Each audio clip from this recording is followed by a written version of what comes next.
కాలి పిక్కల్లో రక్తనాళాలు ఉబ్బినట్లే పురుషుల్లో కొంతమందిలో బీజాల్లోని రక్తనాళాలు కూడా ఉబ్బుతూ ఉంటాయి. ఈ రకమైన పరిస్థితిని వెరికోసిల్గా పిలుస్తారు. వెరికోసిల్ మూలంగా బీజాల్లో నొప్పి, వాపుతో ఇబ్బంది పడుతూ ఉంటారు.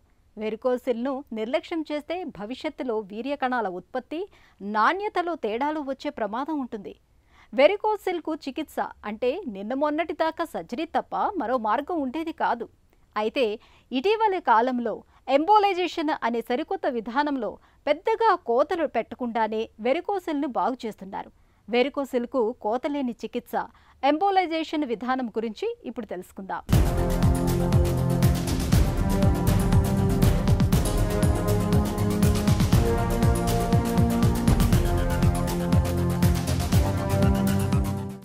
కాలి వెనక వైపు పిక్కల భాగంలో సిరలు పైకి ఉబ్బి వానపాముల్లా కనిపించటాన్ని వెరికోజ్ వెయిన్స్గా పిలవటం తెలిసిందే.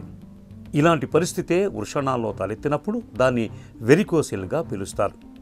ఇలా బీజాల్లో వెరికోసిల్ తలెత్తటం వల్ల వృషణాలు బరువుగా లాగేస్తున్నట్లుగా ఉంటుంది. గజ్జల్లో అసౌకర్యంగా అనిపిస్తూ ఉంటుంది. బీజాల్లో నొప్పి రోజు గడిచే కొద్దీ బాగా ఎక్కువ అవుతూ ఉంటుంది.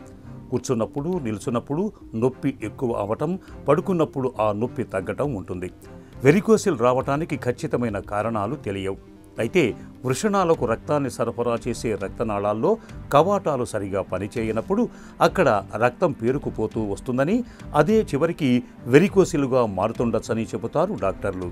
మిగతా వారితో పోలిస్తే బరువు ఎక్కువగా ఉన్నవారిలో వెరికోసిల్ కనిపించే అవకాశాలు కొంచెం ఎక్కువగా ఉంటాయి.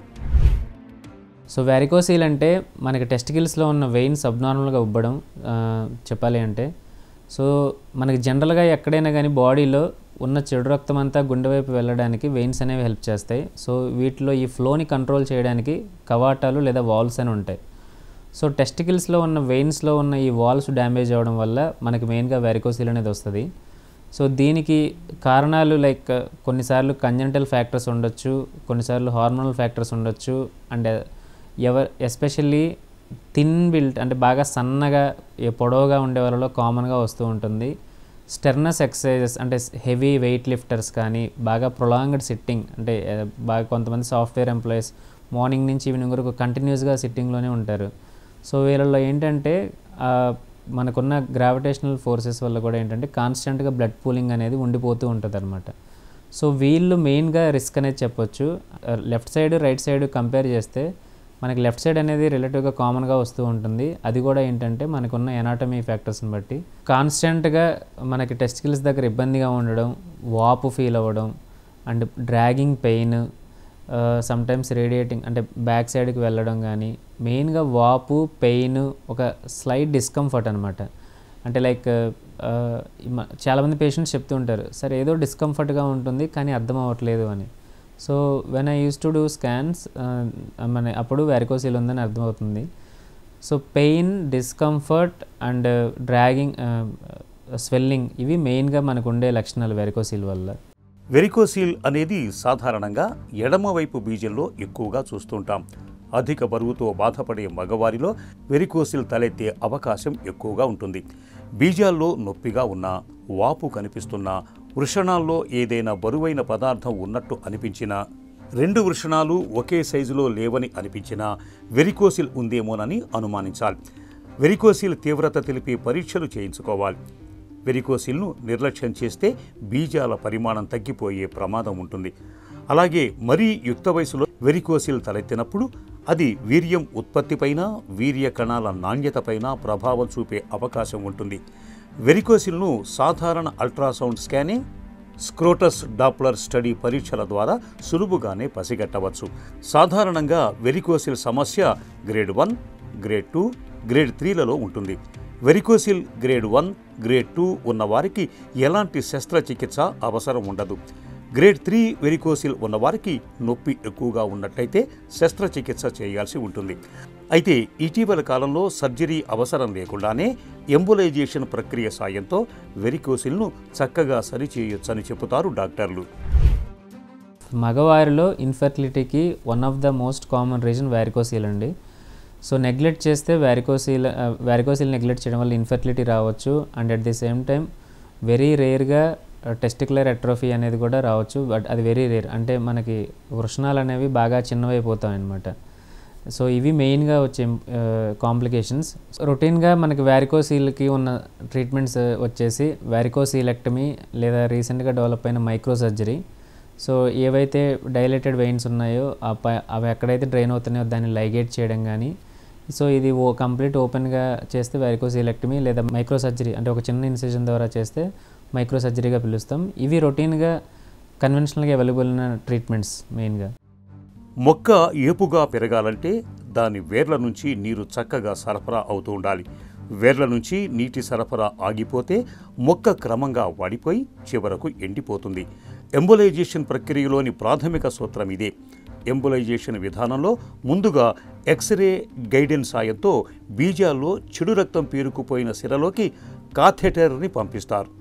తర్వాత చిన్న పరిమాణంలో ఉండే కాయిల్స్, బెలూన్ల వంటి వాటిని పంపి ఆ సిరను బ్లాక్ చేసి రక్త సరఫరాను దారి మళ్లిస్తారు. దీంతో కాలం గడిచే కొద్దీ వెరికోసిల్ క్రమంగా మాయమవుతూ వస్తుంది. నిజానికి వెరికోసిల్ సమస్యకు చాలా సందర్భాల్లో చికిత్స కూడా అవసరం పడదు. అయితే వెరికోసిల్ సమస్య బాగా ముదిరిపోయి గ్రేడ్ 3కి చేరినప్పుడు సర్జరీ తప్ప మరో మార్గం లేదు.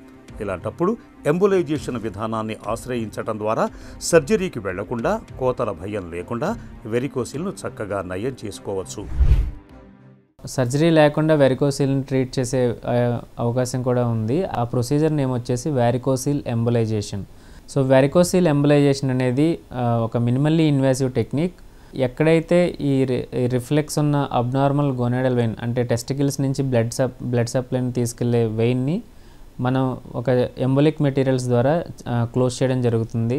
And at the same time టెస్టికల్స్లో ఉన్న మనకి డైలేటెడ్ వెయిన్స్ ఏవైతే ఉంటాయో వాటిలోకి అవి కుచించుకుపోయేలాగా ఒక డ్రగ్ ఇవ్వడం అనేది జరుగుతుందన్నమాట. ఇందులో ఏంటంటే ఒక చిన్న కెథెటర్ని స్పెసిఫిక్గా ఆ గోనాడల్ వెయిన్లోకి మ్యానిపులేట్ చేసుకొని ఆ గోనాడల్ వెయిన్ ఏదైతే రిఫ్లెక్స్డ్ బ్లడ్ వెజల్ ఉంటుందో దాన్ని క్లోజ్ చేయడం జరుగుతుంది. ఇది లెఫ్ట్ సైడ్కి చేయొచ్చు, రైట్ సైడ్కి చేయొచ్చు. And it's almost day care procedure. మీకు కంప్లీట్లీ నో అనస్థీషియా. మేము ఎక్కడైతే తొడలో ఒక చిన్న పిన్ హోల్ పెడతామో అక్కడ లోకల్ అనస్థీషియా ఇవ్వడం జరుగుతుంది. అండ్ డ్యూరింగ్ ద ప్రొసీజర్ కూడా మినిమల్ పెయిన్ ఎక్స్పీరియన్స్ అవుతారు పేషెంట్. మ్యాక్సిమం ఒక 5 to 6 డేస్లో you can resume your normal activities. కొన్నిసార్లు ఏంటంటే మనం రొటీన్గా చూసే కన్వెన్షనల్గా ఓకే ఈ వెయిన్ ఇలాగే ఉంటుంది అనేది కాకుండా కొన్నిసార్లు పక్క నుంచి కూడా మనకి యాక్సరీ గోనాడల్ వెయిన్స్ అంటాము, అవి కూడా వస్తాయి. సో ఇవన్నీ కూడా ఏంటంటే మేము ఏంటంటే లైవ్లో ఫ్లోరోస్కోపీలో చూసుకుంటూ చేస్తాం కాబట్టి ఇన్ కేస్ యాక్సరీ గోనాడల్ వెయిన్స్ ఏమైనా ఉన్నా కానీ వాటిని క్లోజ్ చేయడం జరుగుతుంది. సో దీనివల్ల ఏంటంటే కంప్లీట్ క్యూర్తో పాటు మనకి మళ్ళీ వచ్చే ఛాన్సెస్ కూడా తక్కువ ఉంటాయి. వెరికోసిల్ను బాగు చేసే ఎంబోలైజేషన్ విధానంలో కోతల భయం ఉండదు. కేవలం చిన్నపాటి రంధ్రాలు మాత్రమే చేస్తారు. రక్తస్రావం ఊసే ఉండదు, నొప్పి అసలే ఉండదు, ఇన్ఫెక్షన్ల బెడద ఏమాత్రం ఉండదు. గంటల వ్యవధిలోనే ఇంటికెళ్ళిపోవచ్చు. కెమెరాతో చూసే ఈ విధానంలో కంటికి కనిపించని శరీరంలోని అతి సూక్ష్మమైన భాగాలు కూడా 10 రెట్లు పెద్దవిగా కనిపిస్తాయి. దీనివల్ల ఎంబోలైజేషన్, లాప్రోస్కోపిక్ సర్జరీని ఎంతో నిక్కచ్చిగా, సులువుగా చేయటం సాధ్యమవుతోంది.